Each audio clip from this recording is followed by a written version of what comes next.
So let's briefly review what we have learned in the last class. So let's get from the very beginning.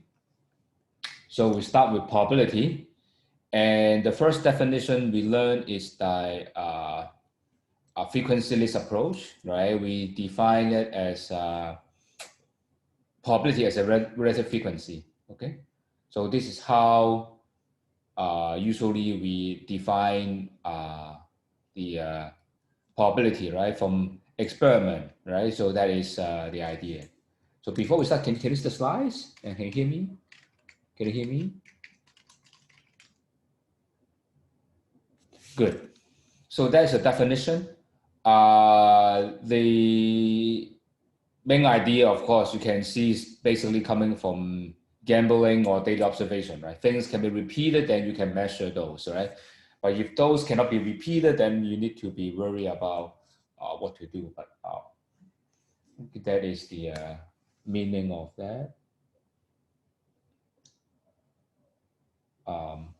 So the second we learn is talking about the intersection, union, and complement. The reason why we have this is very similar to the set. The reason why, because of the modern probability theory, is based on the set language. Okay, event belongs to those kind of, all these things are set, right? And if you learn advanced probability theory, it's basically probability is just a measurement, right? Measurement about a set. But anyway, it's a function, the map from the set to a number. But anyway, we'll talk about this in the next class more, get some more idea. And then we learn what is the mutually exclusive event, right? Which is something you can happen at the same time. An exhaustive event that join together is with sample space. And mutually exclusive exhaustive events are the partition. Okay? And this is what the modern probability said, right? And for the event, okay, must be between 0 and 1. And this sample space is belong to 1, okay? And here we have n mutually exclusive outcome, okay? Then the event will be sum of that, okay? Some technical thing is here n is finite, right? Countable, right? But this n can be extended to countable infinite, okay? Little bit more technical, but we will actually need this to understand why we have continuous random variable. But for the moment, you can take this as finite is fine. But if you go seriously, then actually this one should be the, you should allow this go to infinity. It still holds for this. But anyway, probably it's too technical for our purpose, but just let you know the modern definition include an extra case where you allow n go to infinity. Okay. And then because of the free axiom, the complement rule, why we need that is because of if the complement will make things more simple, because you calculate complement is much more easier. Because to calculate this is something can be very complicated, but the complement can be very easy. Okay. And the other is the addition rule, okay, which is basically connect what is a union, what is the intersection, okay? So that's why we learn those things, and or, right? That is something we have that. And then we have total probability rule, okay? If S a partition, okay, you can add them. So partition, remember, is a mutually exclusive and exhaustive event, okay? And with odd ratio, right? Odd ratio actually means a definition of the ratio probability, right? The odds against the event will give you the fair bet odds, okay? So that is what it means. I guess I don't need to repeat it. So here is a common definition of conditional probability. Okay, so because we know something had happened, okay, so A given B, and now B is the sample space, right?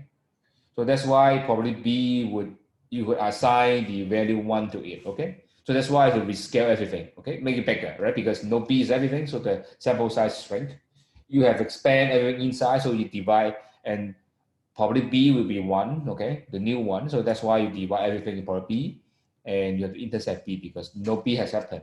Anything outside B is not relevant, okay? So that's the idea, okay? Or in terms of relative frequency, you can think about this is the ratio of the event that A and B happen together, right? And this is the number that B had happened, right? So over total possible outcome. So that's why this is a ratio. Okay, so maybe I give a one little bit thing, right? So if you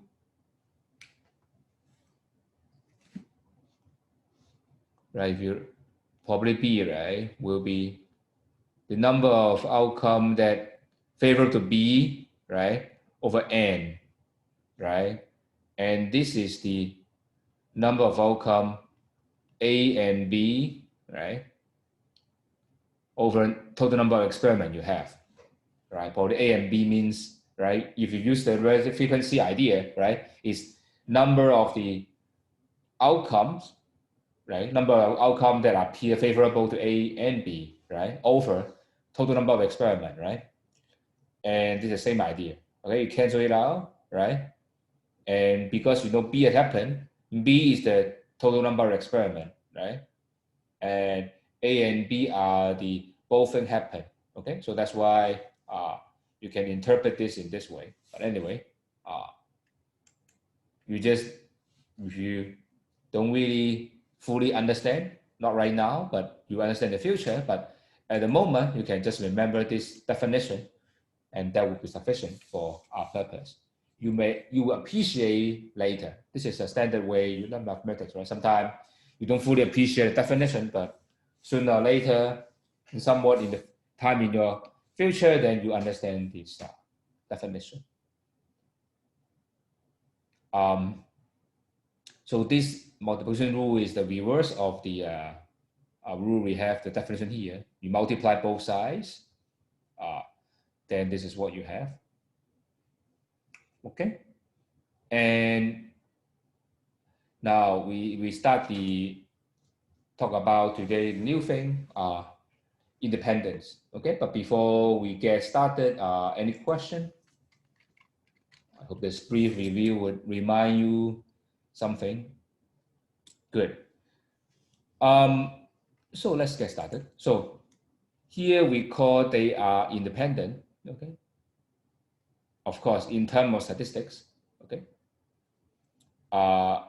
If this is true, okay.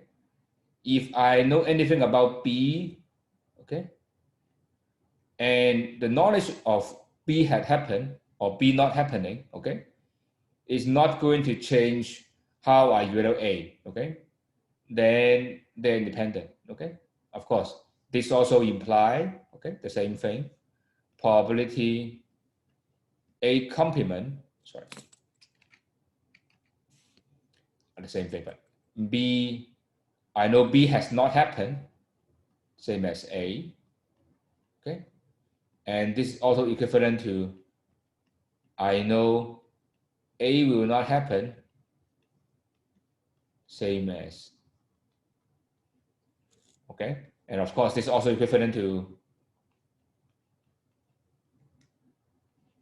A does not happen if B does not happen, okay? So therefore, the same thing. The reason you can easily prove that by using the rule we have before, but you can easily prove this same as this one because of the complement rule, okay? But anyway, if it's independent, knowing A doesn't tell you B, tell you A third is not A, and its joint, okay, will be equal to its multiplication. Okay, the reason why is the following. Why this is true? Because A given B, right, will be A and B over B, right? And if this is independent, right, this become probability A, okay? And you multiply both sides by probability B, then you get this formula. Is that okay? Is that okay why they are independent? Good. So this definition, but I think it's very intuitive, right? Because telling you something doesn't help you anything, then they're independent. Okay. So just some definition here.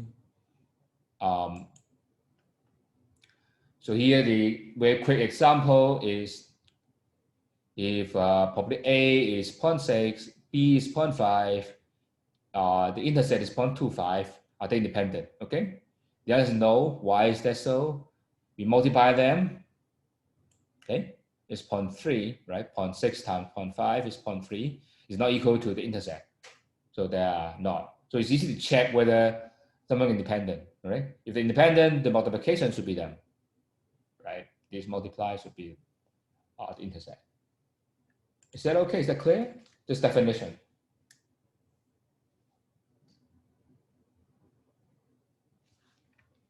Is that okay?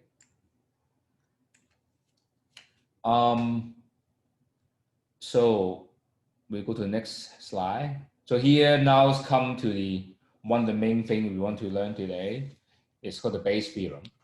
Is how one should update our knowledge. Okay, knowing certain thing. Okay. So what we trying to do is, okay, is what we call the technically just like swapping between two things is what we call the prior and posterior probability. Okay.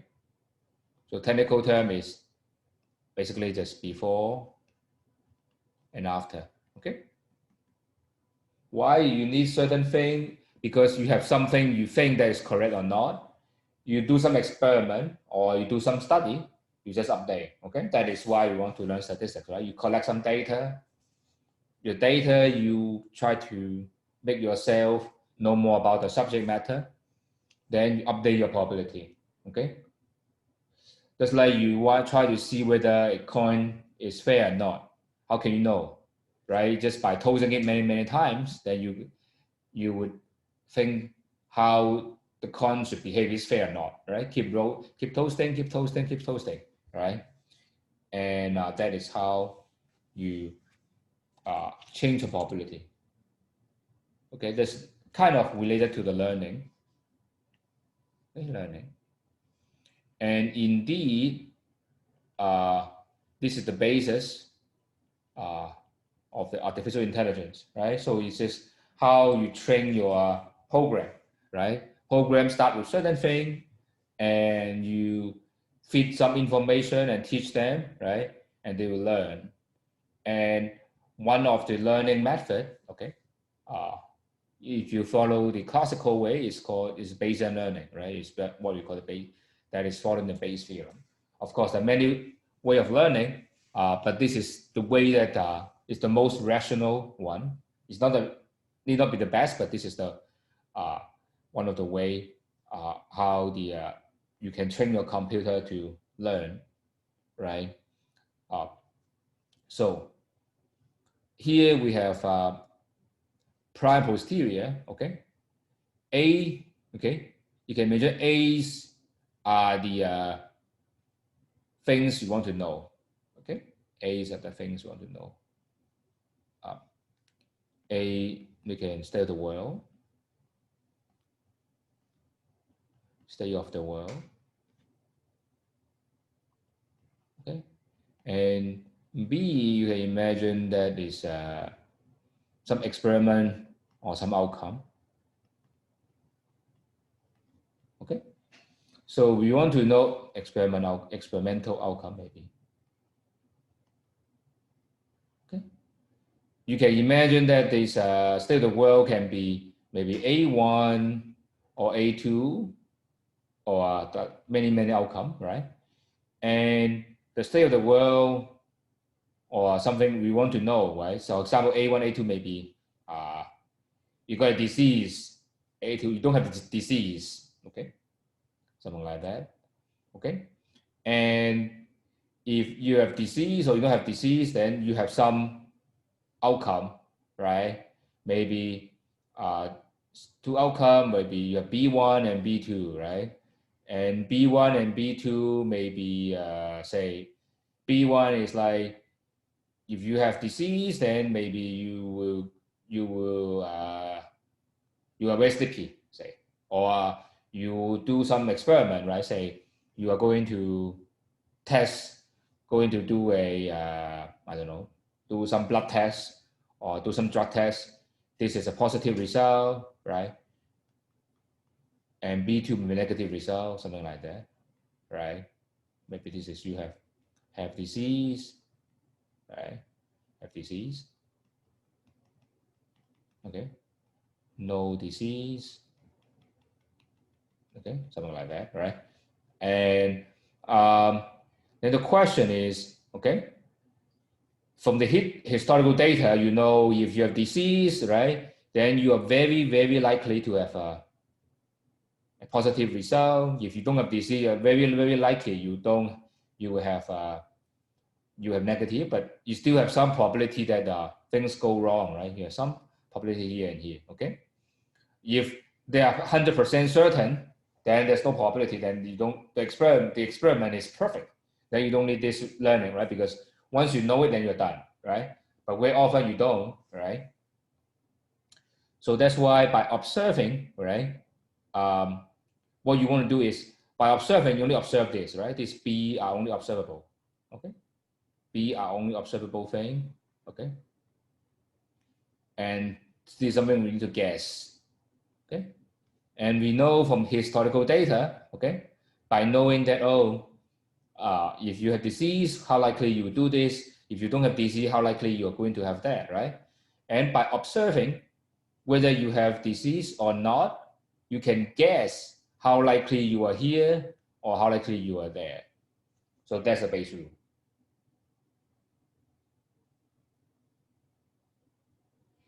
Is that okay for the moment? So that's the idea. Okay, to repeat a little bit again, give an example, right? And okay, maybe consider the following example, right? Another example is A1 can be considered a very common whatever drama, right? There's always whether the girl will say, oh, whether he loved me or he didn't, right? And this is what you guess, right? Or some classical drama, whether the girl want to see whether the boys likes her, right? There's a classical school drama, right? And what you trying to do, right? I mean, especially in, I think a lot of in Japanese drama, I don't know what now still these days, right? Is to send I think chocolate. If you I'm right to send some chocolate, right? To send some chocolate to the boy, okay, and see whether the boy would respond, right? If the boys, right, because the boy usually, if the love exists, then maybe the boy come back with flower. I don't know, whatever, right? Come back with flower, right? And if the boy doesn't like, maybe just nothing, right? There's no flower, okay? No flower come back, okay? So same for this thing, right? There's no flower, okay? So the question would be, if there's love, right, then there's a more very likely you have flower, right? If there's nothing, right, the boy has no interest to the girl, then this would happen, right? So then the question is, right, is very often, this is the test, right? If you see there's a flower, right, then you want to update whether this is possible, right? If there's no flower, then ask this question, right? So that's something that you want to do. Is an example. Is that okay? It's in a question. I hope that is clear why we need that. That is very standard thing, and okay, that's good. So let us let me erase this. Okay, so this Bayes' theorem indeed is nothing different from what we learned the conditional probability. Okay, looks very complicated, but if you remember this, right, from the multiplication rule, this is indeed just for the A and B. Okay, right? So that is nothing but conditional probability, right? So there's nothing new, right? But we give some new meaning here, right? Because this is what we learned beforehand, right? Whether there's a love, sorry for the drawing, right? If the love exists, right, the romantic relationship exists, right, then things would do this way or that way, right? That's from historical data, right? Okay, and you'd also have some prior, okay, of A, okay, so how A is likely or not, right? Whether the boy loves the girl or not, right? And then you have the numerator and denominator, okay? Although we write this way, right? But it can be decomposed into two parts. Very often, what you do is you decompose into law of total probability, right? Because B and B complement are the intercept is empty, right? So this is a partition. So that's why you can also do that. Sorry, it should be A and A complement. You partition B by A. So given A complement and A complement. So this is something usually you would work on the denominator, right? Remember A, there's a romantic relationship exists and A complements not. So that is something what we'll do here, okay? Still looks very abstract, but let's see the example. Then you will appreciate what we are doing here, okay? So I think we just prove this, right? Just conditional probability by multiplication rule. You put it there in the numerator, and this is the proof, okay? We just have seen that. So as we also said, right, if partition, right, the intercept is 0, the union is 1, right, the exhaustive, right? This notation means A1 union A2 up to AN, okay? All together is 1, right? And you can rewrite in this way, okay? So this is the most useful form, right? We have shown you how to prove that already, but let's directly immediately see the example. Okay, so this is the visual example, and given we have just done the I think the virus inspection in the community, then probably this is something interesting to see. Okay, now here I have example. This is very not so realistic. Here we have 40% of people got infected. Okay, so you can try at your exercise, change this to maybe 4% or even 0.4%. Then you will see how see the answer how it changes. Okay. Here you say the test is not so accurate. Okay. Only 80% are accurate. Okay. Okay. Accurate means if you have the disease. Okay. Probability if given you have the disease. Okay. You are positive, then it's 0.8. Okay. And they also have false positive, which means that you also have positive, okay, even though you don't. It's equal to 40%. Okay. Now the question is,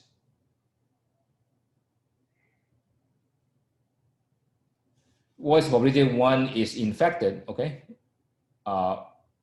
Maybe so a person is infected, right? Given positive, right? So the question is, reverse this one. Okay. The question is going to be the following.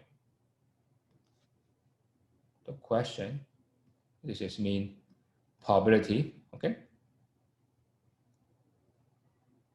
Given you're positive, you have it. Okay. Is that clear what the question is asking?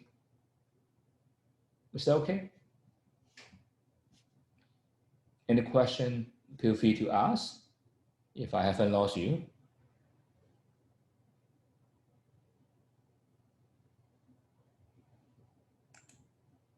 Okay. If that's okay, then we go ahead. Okay. So let's call A is positive. Okay. And B is being in fact means half, right? So basically, if you write in this way, in order to make yourself easier, right? Half is B, right? Positive is A, right? And don't is not half, so it's a B complement. This is half is A, okay? So that's how you make it the symbol first, okay? And here 40% are infected, okay? So also change to probability of half, okay, is 40%, okay? And this is also the B, right? Okay, so that's why we have the following, right? Probability B is 40%, okay, come from here, okay? And A given B is 0.8 is from here, okay? And A given B complement is here.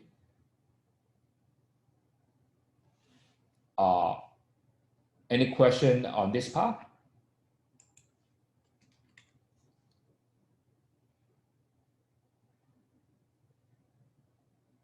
No? So what is B given A? So this is updating, right? So first, what we're trying to do is we want to find everything as well, right? Let's find the first thing is complement rule. B is 0.4 and B complement will be 0.6, right? Because they sum up to 1, okay? And the second thing, we want to do the denominator, right? Because remember this, okay? If you don't recall the base rule, doesn't really matter. Actually, I don't remember the base rule, but I always remember the probability definition is probability A and probability B and A, okay? So that's what we're trying to do, okay? We calculate the denominator, okay? That's what I'm doing here, okay? And this is total probability rule, right? Because B and B complement are mutually exclusive, right? So that's why I can rewrite this into sum of the two parts. Okay. Then I use the definition of multiplication rule. A and B will be A given B times B. Okay. And A and B complement will be A given B complement times B complement. Okay. Then now I know everything here, right? So everything is known. I just plug in all the numbers, give me the answer. Is that okay? Is that okay?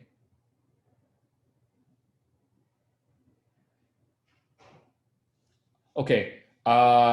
So this, how you get this one, right? So someone asked me. So this is coming from the partition idea. Okay. Let's draw the diagram here. This is S, sample space, and this is A. Okay. Suppose this is B. Okay. And the black part, okay, is A intersect B complement. And the orange part is A intersect B. And this, so you can divide the partition in two parts, right? They're mutually exclusive. Either A with B and A without B. So that's why you can divide them into two, add together. Okay, so that's how you always, this is how you remember always to do it. This is coming from the total probability rule, right? Because they are mutually exclusive, and then that's why you can add them up.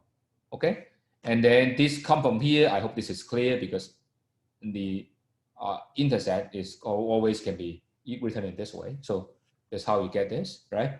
We get the denominator, okay, and the numerator is also easy. It's actually this one, right? It's A and B. Okay, actually you can here already. We also got the numerator too. Oh, sorry.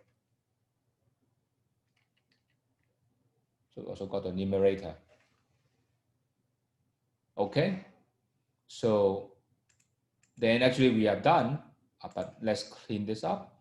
So as we have said, right, this is coming from the previous slide. This is also coming from previous slide, right? Then we're done. So actually means even though you have positive result, okay, it's still slightly below 0.8, right? Because if you can see here, okay, if you have the disease 80% is correct, right? But because of the false negative, so you only have 70% that you have the disease. And then if you do notice here, I have very generous assumption about 40% have infected, right? Suppose you go home and try, replace this by 0.4. Okay. And you will see this is very low. And in that case, you will see even you have test positive, okay? And this thing will still very small, okay? So that's why in a lot of medical tests, you test a lot of time because of false negative. It means that even though you have the false positive, even though you have test positively, you need to test multiple times to make sure that you actually have it. So this is the application. Okay, I guess I should stop here before the break because I think this is very complicated. I should have a break here. We resume at 15 minutes after. Should be 9:35. I allow you to ask question. I should allow you, make you ask question during the break. But let's have a break. Okay. Please feel free to ask question. Yeah, break until 9:35. Please feel free to ask question. Oh, sorry, 9:35.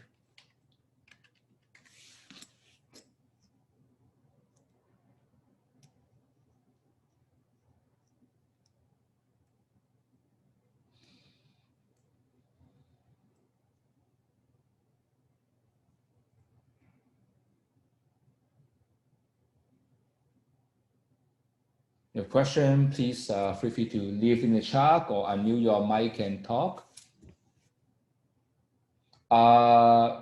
Homework will be assigned after the quiz next class. Because I think there's people still get in or not, so that's why I want to delay a little bit.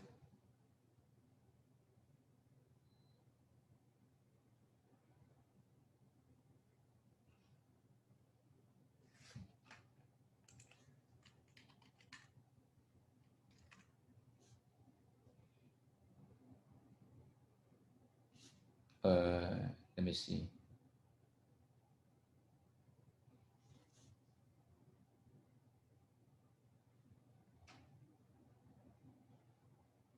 Oh, let me check. I think there may be someone remind me that maybe have some.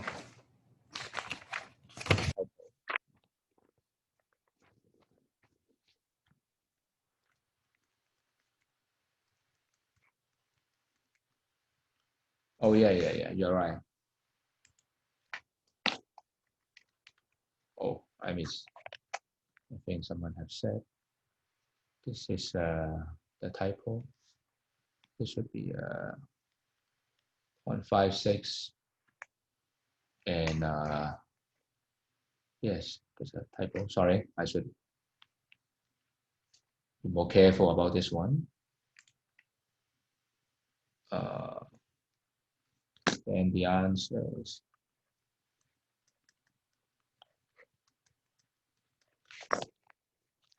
I need to calculate 0.7 or 0.4.7.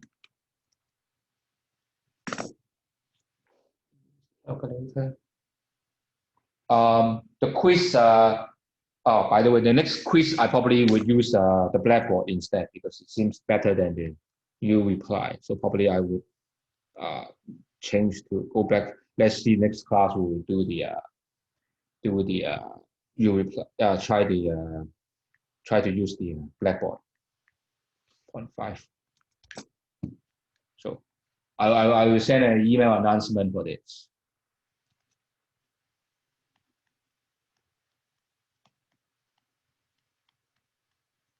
Okay, sorry for that. Should be point.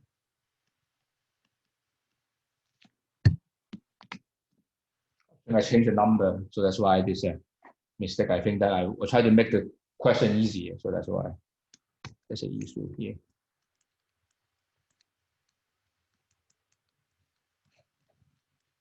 Thanks for telling me.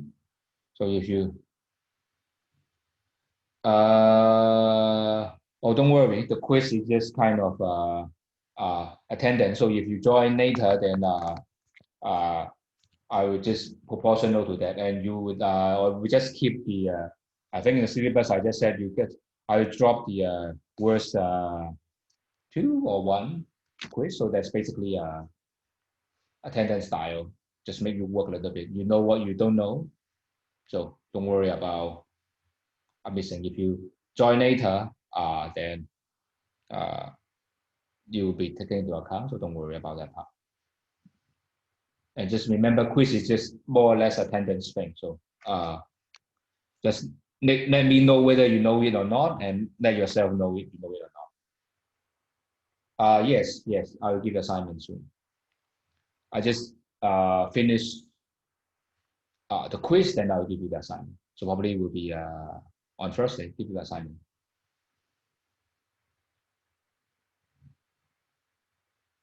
Or maybe can give it earlier. But yeah. But I'll try to give it on Thursday. Just make sure that to see how well you're doing and change accordingly. Yeah, so I will send you an email about the assignment because I want to see how well you're doing before I fine-tune the assignment.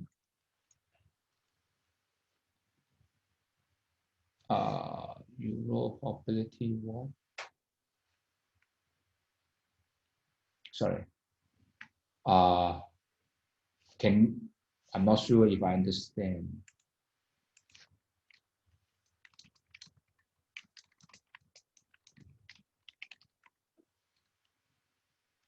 Maybe you can talk.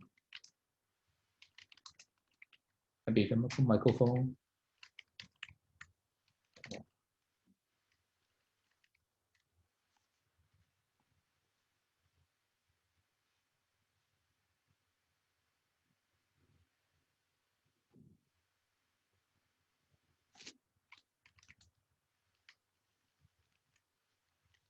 Mhm.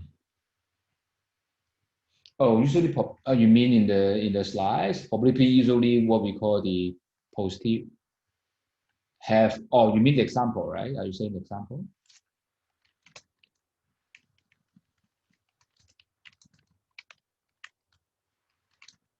Oh, the theorem.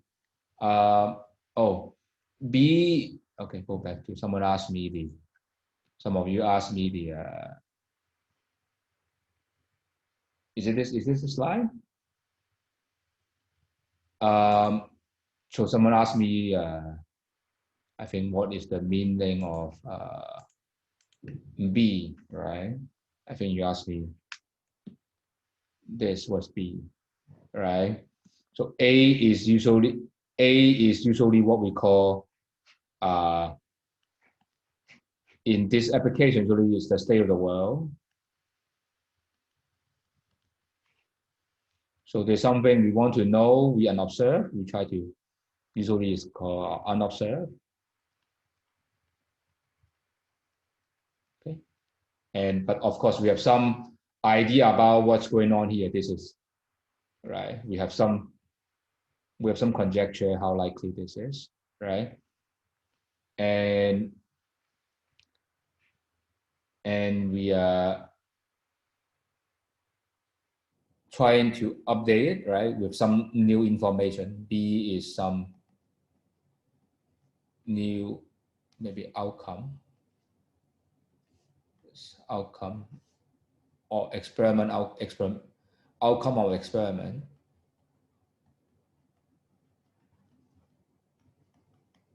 Is it something you asked this one?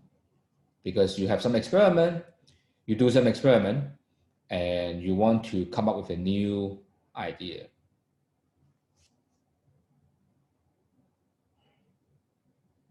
Or B, if same as is you can write probability B and A plus probability B and A complement.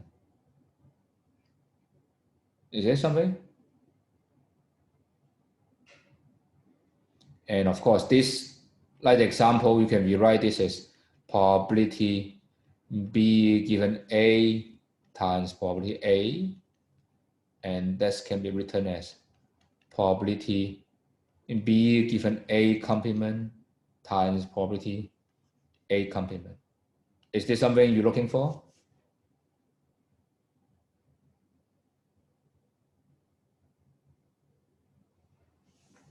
Okay, good.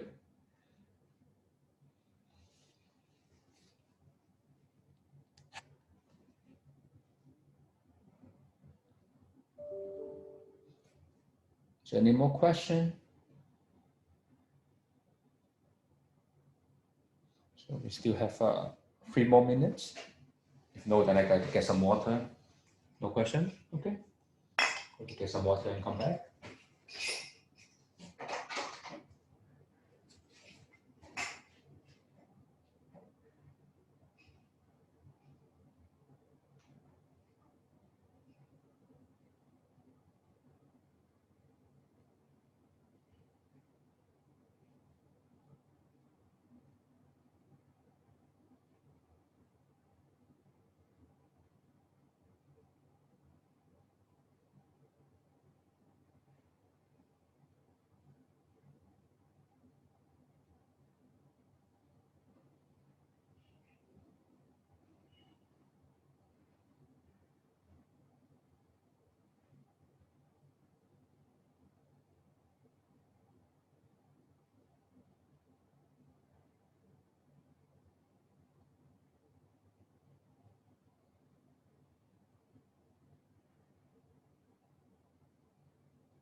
So so let's resume the class. So any question before we proceed? Any question? Is that okay? Good. Let me know if any question. Otherwise, we will finish off this chapter with the counting. Okay. So let's talk about counting. Okay. And this counting is sometimes very important as a special case when we do a lot of calculations when things are much easier. Okay, so let's see what it is, and also we often have that in. So consider the following. Okay, you have two tasks.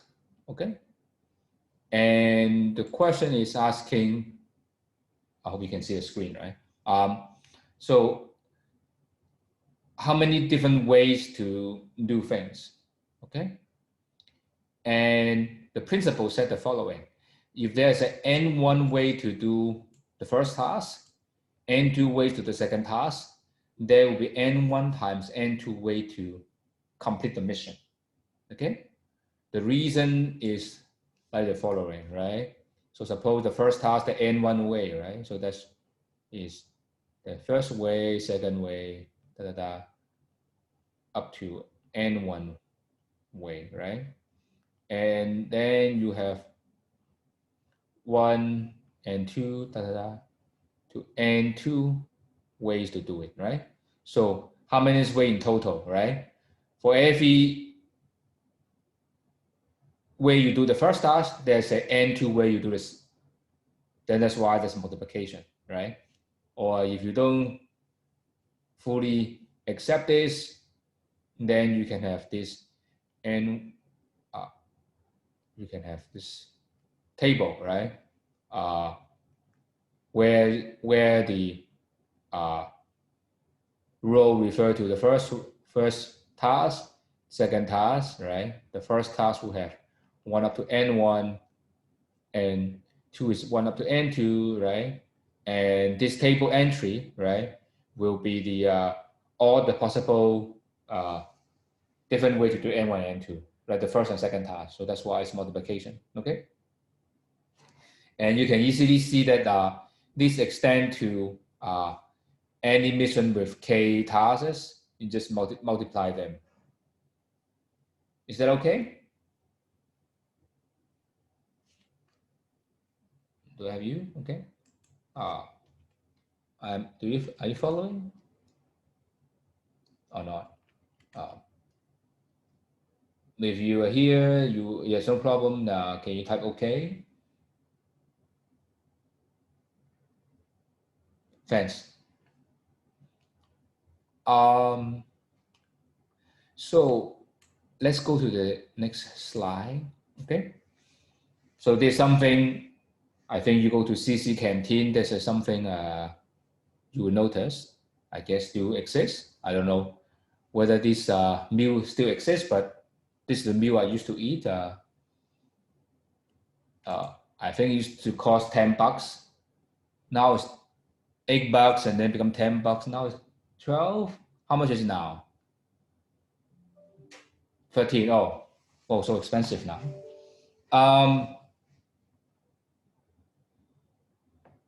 So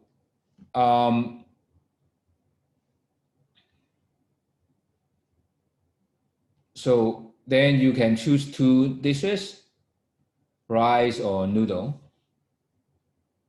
Okay. And then you would choose meat, pork, beef, and chicken. Of course, I think they have a pork sausage, and I forgot what, egg, I forgot. And then you have three sauce, black, white, and red. I think almost like that. I just do some multiplication. Okay, the question is, how many different possible meal, all right? And here's two ways to do this, three to do this, and three to do this, right? So that's why you multiply, right? That gives you 18. Is that okay?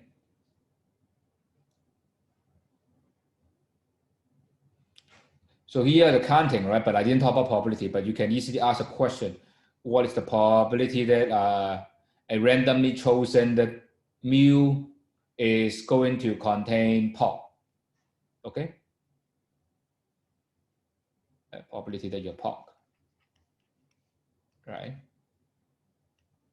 Then the denominator will be 18, right?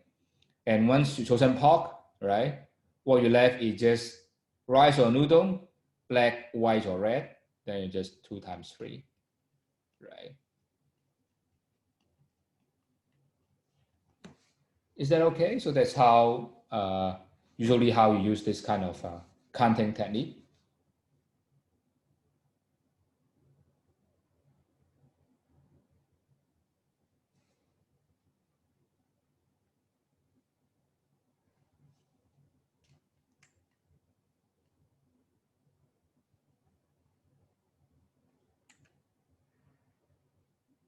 Okay, so the next is permutation. Okay, is a way to say shortcut of the counting. Okay, so what we're trying to do is how many different ways to arrange things in linear order. Okay,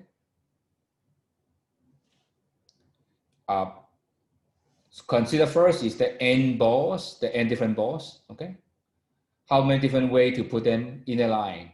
Okay, in a line that means that there were n balls here. Okay, and if you have 1, 2, 3, it's different from 3 to 1, right? Because this is the way you order them online. Okay, so that is then the first item on the line, there will be n different possible way because the n ball here. The second one left is n minus 1, okay? And so on and so forth until the end, you have only one choice. Okay, that's why it's n factorial is n times n minus 1 and up to 1, okay? And actually, this is what you do, right? If now you have go to a restaurant, right? Maybe there's a right family of 4. Now they go to restaurant. Now you cannot have more than 4, but anyway, you have 4 people, right? And what is the first thing you do when you eat, right? Is camera, right? The camera eat first, right? So take picture of the camera, take picture about yourself, right? And ask the help waiter or some other staff to help you to take, or some other friend, right? Then the question is, how many different ways you can take pictures, right? You can order them into different way, right? Sometimes you want to take people, right? If 4 people, there will be 4 factorial way to arrange 4 people, right? And of course, same as dishes, right? You have this one, right? This 2, right?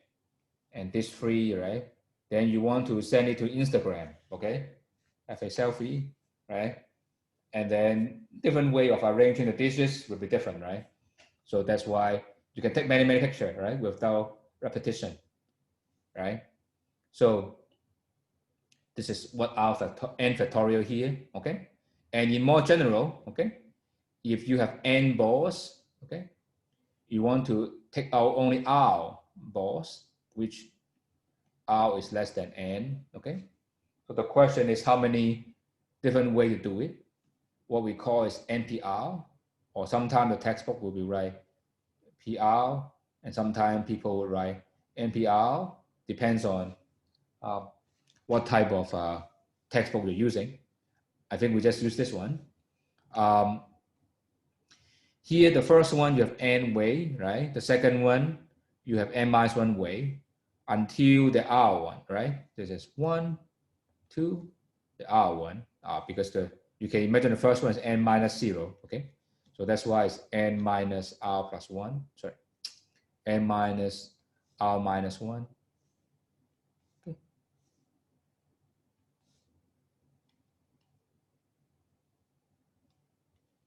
So that's how you get it.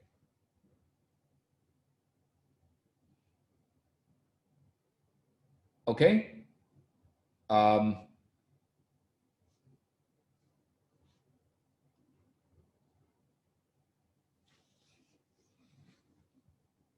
So you can rewrite this as n factorial over n minus r factorial.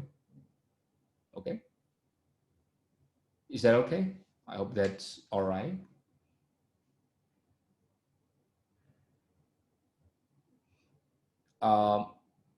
Okay. So let's see here. Okay. Now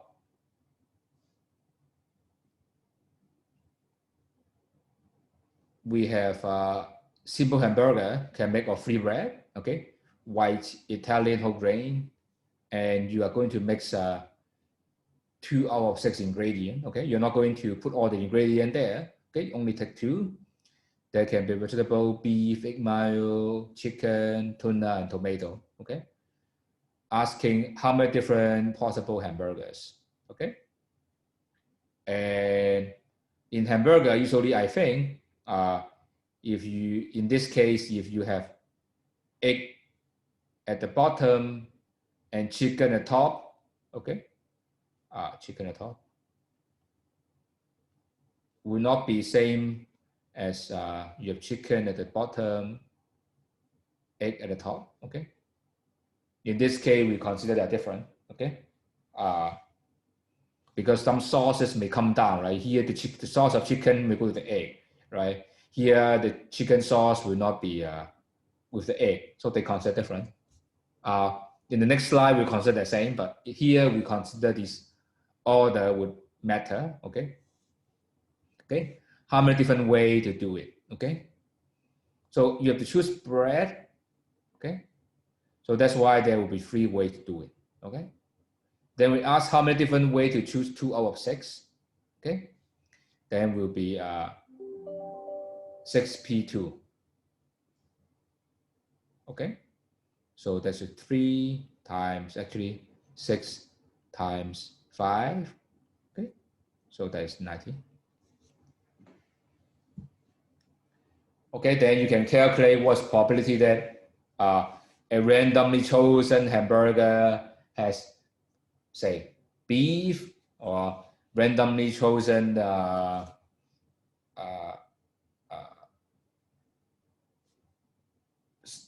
hamburger have chicken and is made of rye bread. Those kind of problem, right? These are the things you need. And so sometimes you ask why we want to learn this. It's because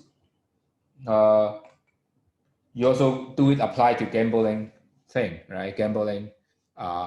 Suppose you draw 52 cards, right? The deck, right? 52 cards. How many times you got a king? How many got a queen? Or you play the bridges? How many you have put? You play this card is on the table. How many cards you left? Those kind of idea you can work on.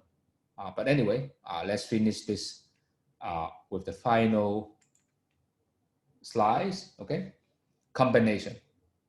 So as we have said, we care about the order, right, in the hamburger, but sometimes we don't really care. The order is not important, okay? So if you take 1, 2, 3, 4, right? If you, there are 4 people here, you consider 1, 2, and 2 on the same. What's the case? Say you want to form a committee, right? Or how many different group you can form in this class, right? Suppose I divide you into group of 2 people, right? How many group can be formed, right? Then in that case, we don't really care about whether 1 or 2 or 2 or 1. The order doesn't matter. There's no order here, okay? So that's one way to take our ball out of n balls, and we don't put in a line. Just take it out, okay? So that's a very common thing, right? And here is closely related to permutation. Why? Because you take out our ball, our different ball, right? And our different ball can reorder itself, right? From n balls, maybe this. So why this? So if n balls, the n ball, we take out our ball, okay? and the R ball here, the N ball here, there's R ball here, and their order, right? And within R ball, if you ask them how many different ways they order themselves, right? The R factorial way, right? Or R PR way to do it, okay? So that's why combination, okay, is how many ways you can take them out and line them in the line, okay? And because each ways of taking n over r bar of n, you have r factorial way. So we divide them r factorial, okay? Give you what we call the combination NCR, okay?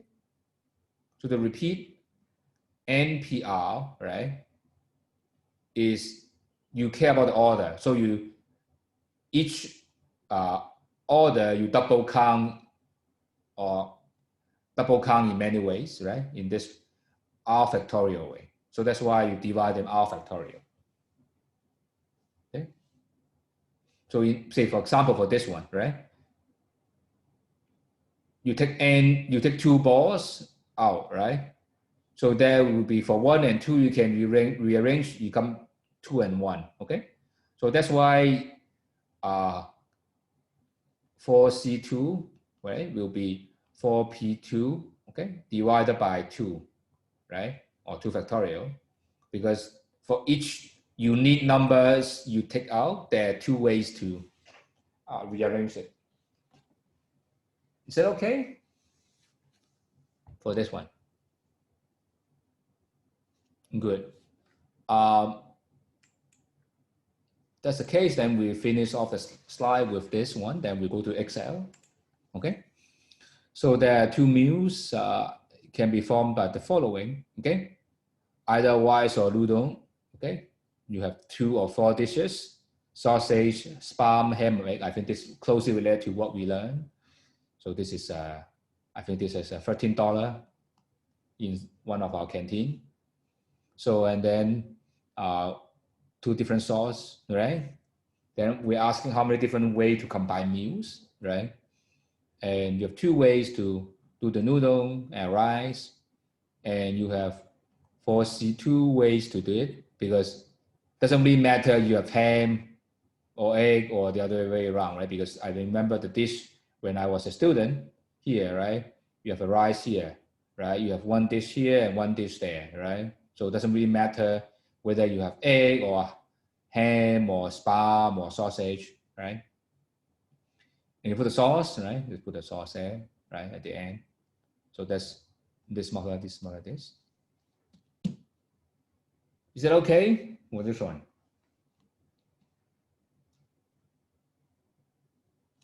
Good. So let me go to the final slide. I think this is, I just add the final slide, just to recall a little bit technical. Just say the counting is we do things without replacement, okay? And the permutation, oh, is it something tell me wrong? So this is 2, 4C2 is 4 times 3, and 2 times 1, 2. 2 times 2 is 4. Oh, thanks, it's 24 should be. Yes, sorry. Thanks for reminding me. So, sorry, there's a typo here, should be 24. Is that okay? Sorry for the someone discovered. Thanks, Ho Yi. I think I just keep changing the number, so that's why. Anyway, is that okay for this one? But anyway, this NCR, you can find it in the calculator. I don't think I have the calculator with me at the moment, but if you have the old calculator, you do it for the exam, then you have the NCR, those kind of the thing. But anyway, so finally, we have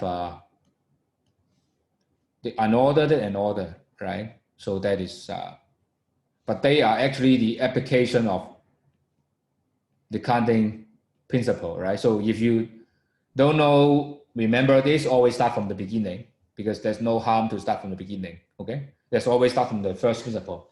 Just like I don't remember the base rule, okay? I always remember the conditional probability, I start from there, okay? That's usually how I do, because I don't like to remember so much complicated thing. But this is the choice. But so far, any question?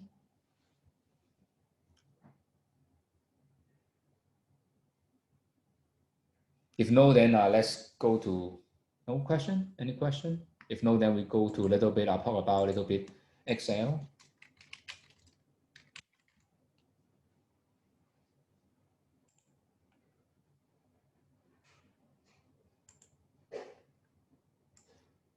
But of course, you can still ask after the class if you have any. So I will open the slides or the Excel.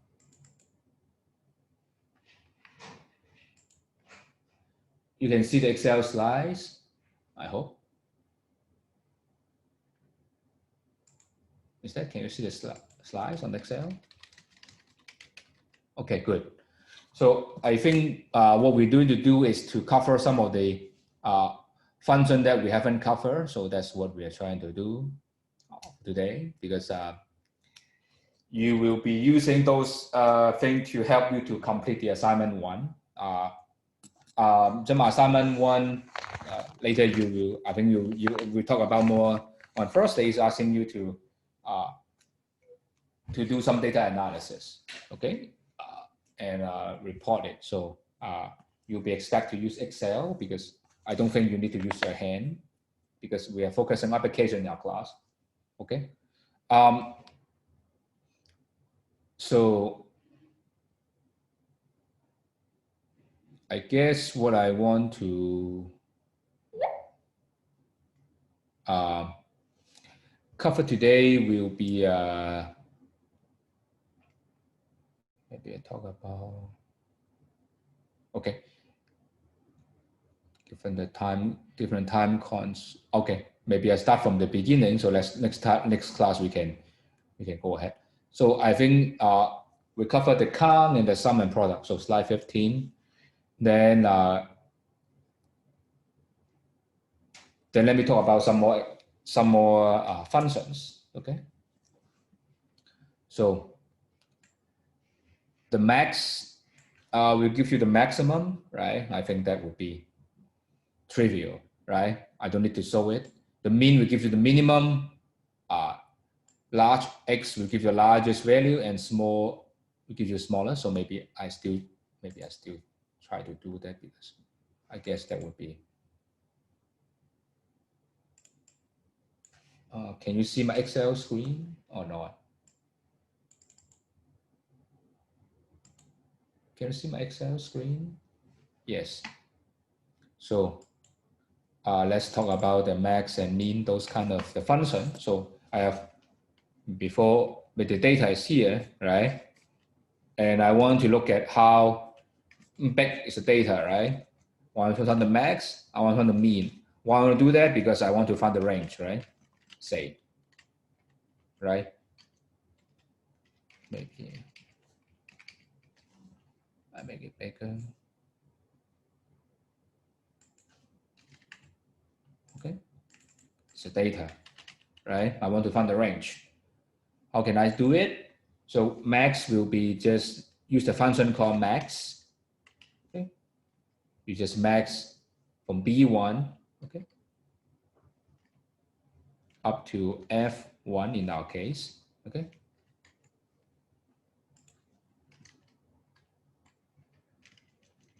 So in case I'm too fast, I just show you the formula here. Okay, and then you also have the mean function also.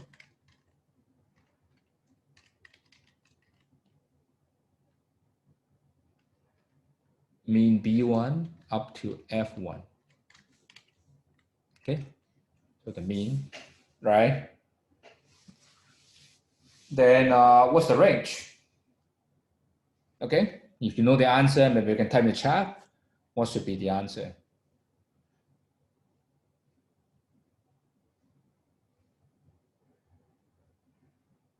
Yes, 5, but the formula will be B3 minus B2. Okay, so the range will be sorry, B2 minus B3. So it should be B2 minus B2 minus B3. Okay, so that is how you get the range. Okay, and sometimes you want to get this specific, right, number. So that's why we have the largest K, right? So maybe the second largest, okay, the second largest will be equal to large, okay, from B2 to B1 to F1, which is data, okay. We want to get the second largest, okay, which is 6, okay. And similarly, you want to get the second smallest, say. Then we want to use small B1 up to F1 and 2. Okay? Is that clear for this? How do you find the range using the max and the mean function? Good. I hope that's all right. Now let's go back to the slide. Okay. I hope we can see the slide. Is that okay? Let's see the slide, right? Can you see the slide? Yes. So we have the max, mean, large, and small. Okay. So that is the example, the data you have here. I think we have demonstrated. So there's a typo. This should be, there's a typo here, I guess. That should be max. This should be mean. Sorry.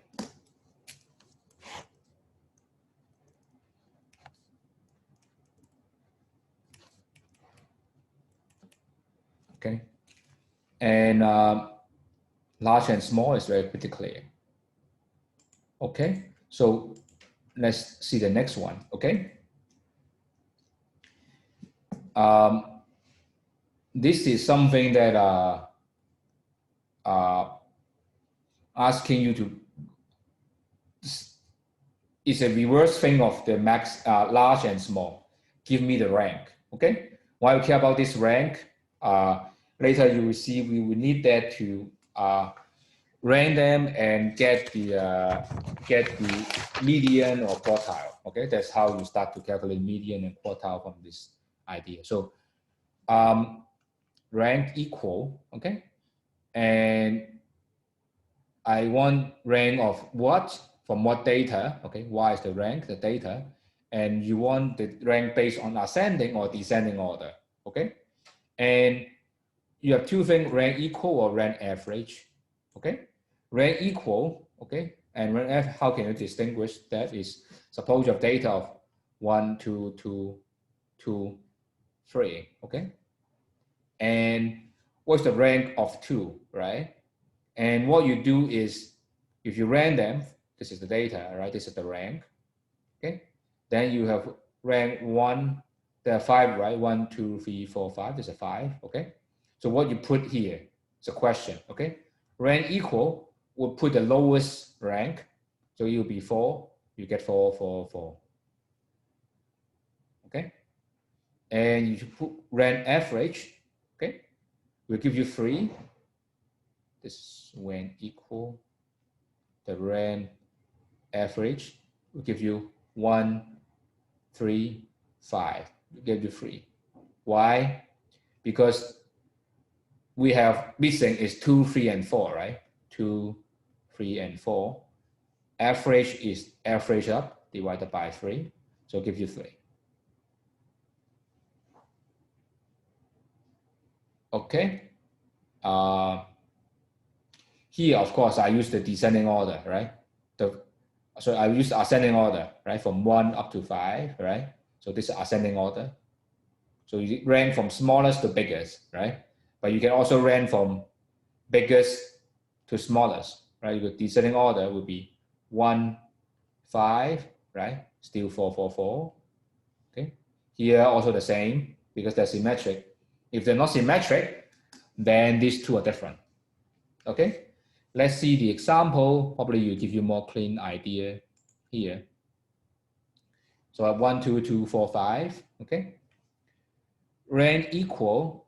Calculate the rank of A3, which is we want to calculate the rank of this guy. Okay, 2. Okay. And rank from the ascending order, right? So it will be ascending order. This is the right ascending order. So it's 1, 4, 5. And rank equal, put them the lowest. So become 3. Okay.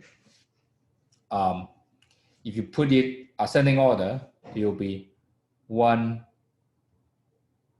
2, right? And then if you put 5 here, right? And then because this is ascending, right?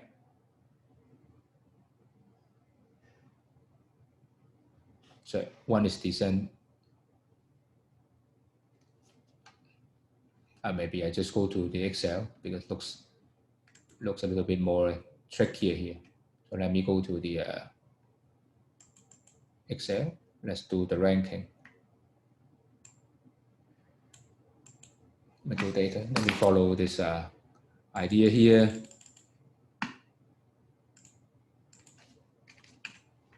So the data, what we have is 1, 2, 2, 2, 2, 3, 5. So it's saying this way.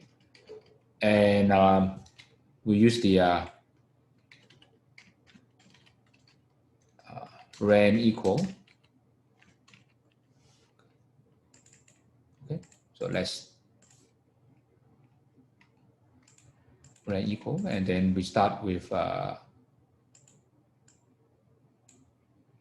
we do it by descending order. Okay, so we'll be doing equal to rank. Okay, equal. Okay, and we want to find the rank of 2, say second element, maybe just better 2, and refer to this whole A2 to A7. Okay, and we want the order to be maybe say ascending. This is the ascending order, so do the ascending order first. Sorry, descending first. Okay. Then we have 3. The reason why this is 3 is because of we have this is order we descending, so this is order 1, that's order 2. Okay, and this is the 5, right? Get the smallest, right? Smallest we get the 3 because there will be 3. Sorry, this is not 5. This is 6 because of 6 number. So this is 6, right? So we have 3, 4, and 5, right? Smallest we get the 3. Okay, so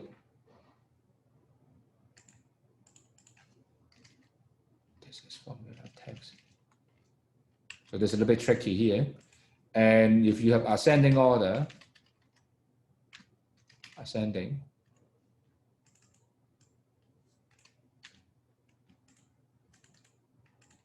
then will be rank equal, and then I put 2 here, and again A2 to A7, but now I have a descending order. Okay, then will be 2. The reason why we have that is because of will be 1, right? And 6, and then 5. Okay, and then what we're going to do is 2, 3, and 4. This rank equal, pick the lowest, so that's why you put that 2. Okay, is that clear? And now we have the other one is called the rank average. Okay, and let me copy and paste here to save time. Rank average. Okay, again we have 2, A2 to A7. Start from 0. Okay, it'll be 4. Why? Because we will be counting from the red one. 3, 4, and 5 give you 4. Okay, and if you do it the same thing, but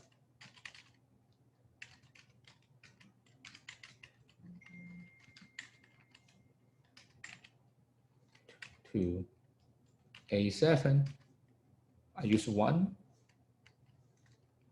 descending, ascending. Okay.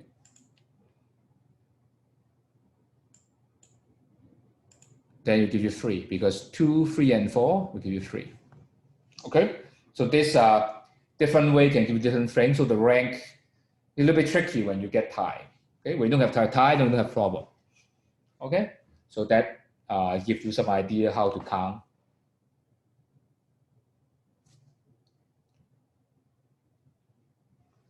Okay, but anyway, I think the most useful is the largest and smallest, but just rank will just give you some idea where the data is. Okay. And the next thing I want to talk about is the percentile.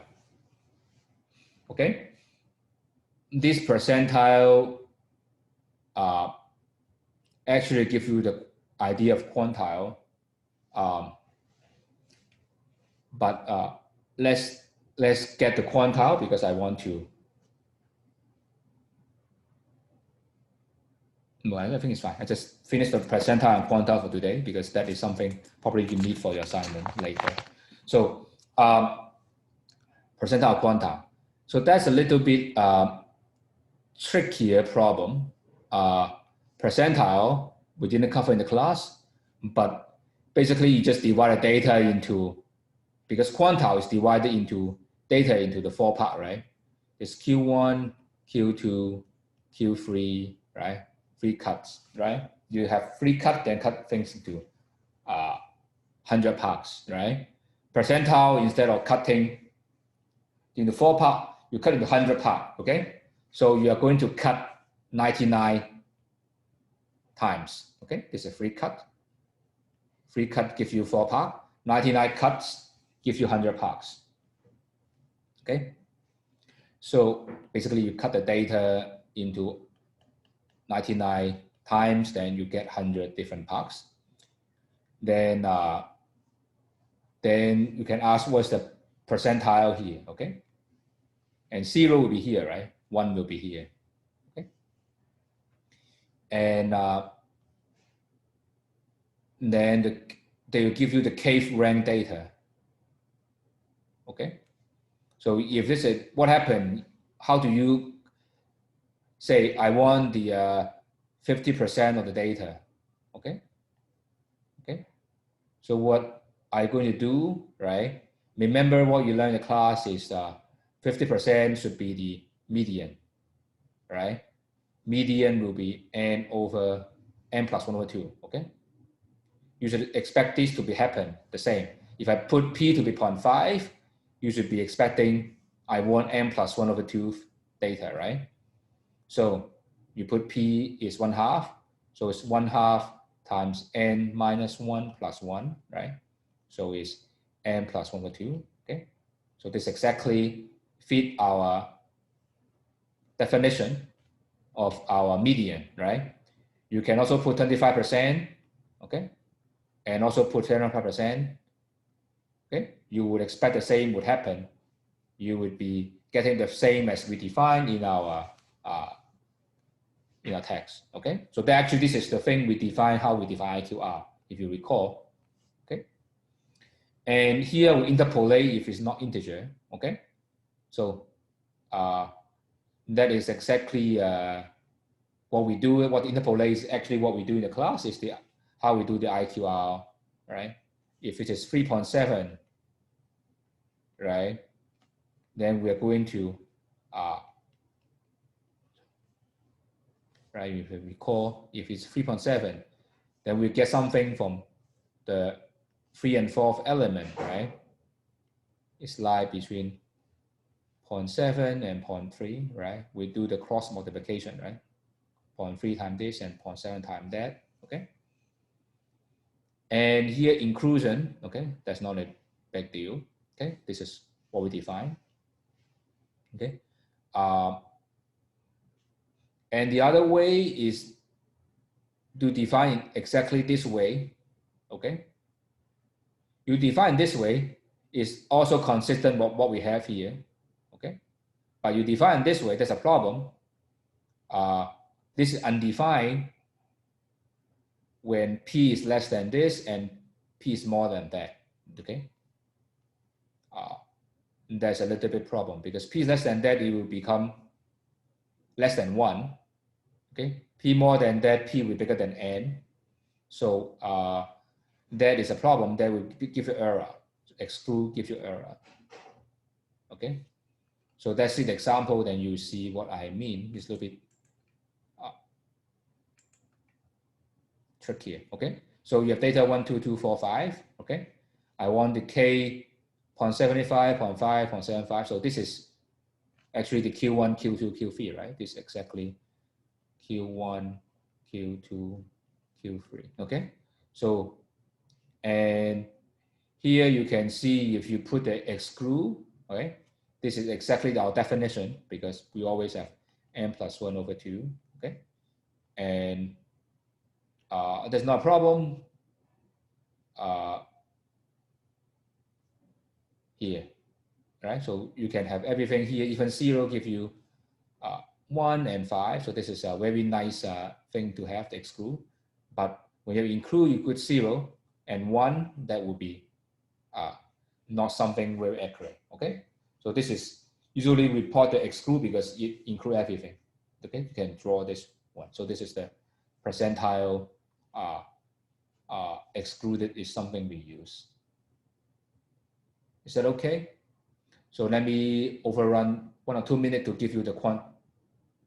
You will see, you will see in our, you will see in your, you will see the quantile immediately. Yeah, yes.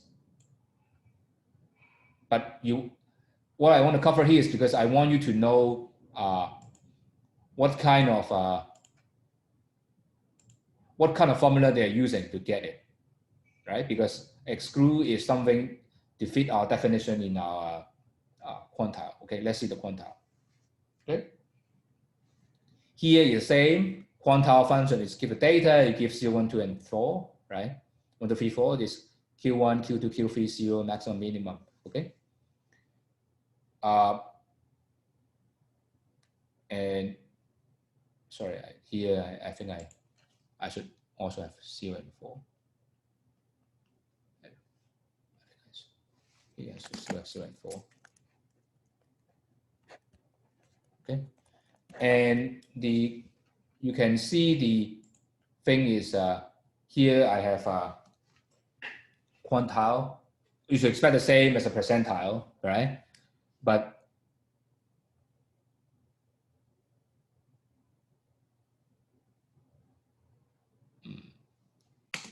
I think we should use include.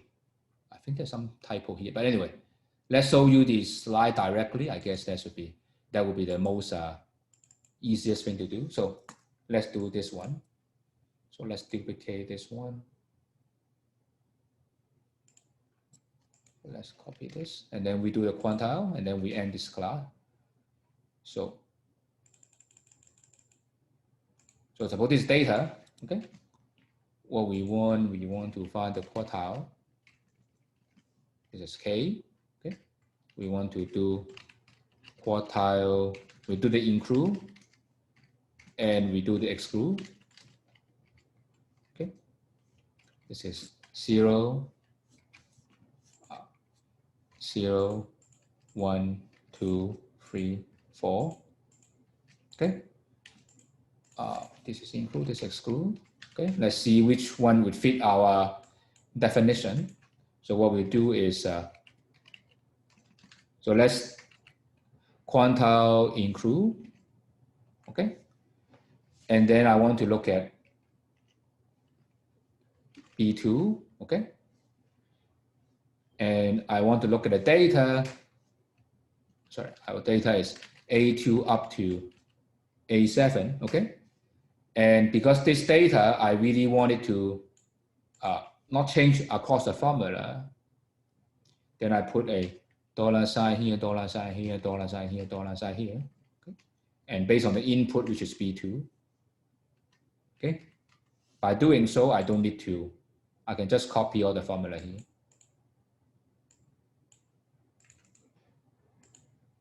In case you don't follow, let's do the formula text. Okay, so this is how I'm doing that. Okay, and similarly, I want to do the, so 1, 2, maybe I should use the same 1, 2, 2, 4, 5 to make it comparison. 1, 2, 2, 4, 5 to make it comparable. So it should be A6. Okay. So here the median is 2. Okay. And the first quartile again is 2. Okay. And if you use the exclude,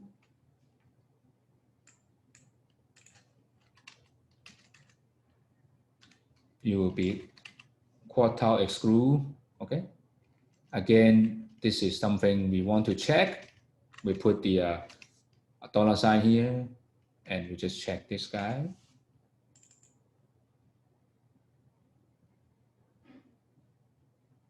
Okay. Okay. So this is exactly I think for our purpose, you should use include. I guess we should use include. So I think we should use include, as we said. Just use the include. The include with is it fitting more our intuition? Let's check. I think we should use the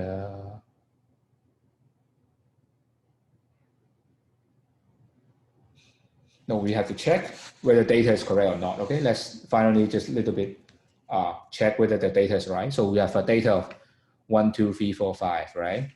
And we want to check whether it's correct. So let's see which one fit our.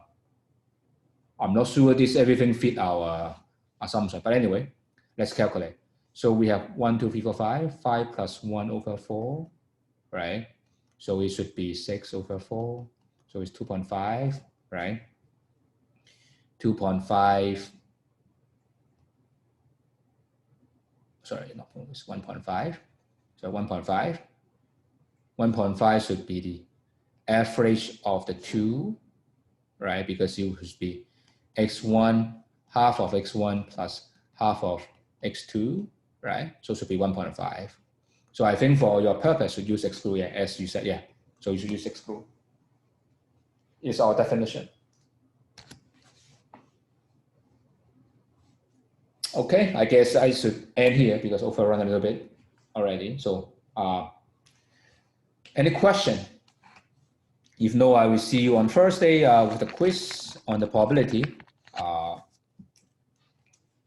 And then I probably will continue to do some Excel. But thank you, bye-bye.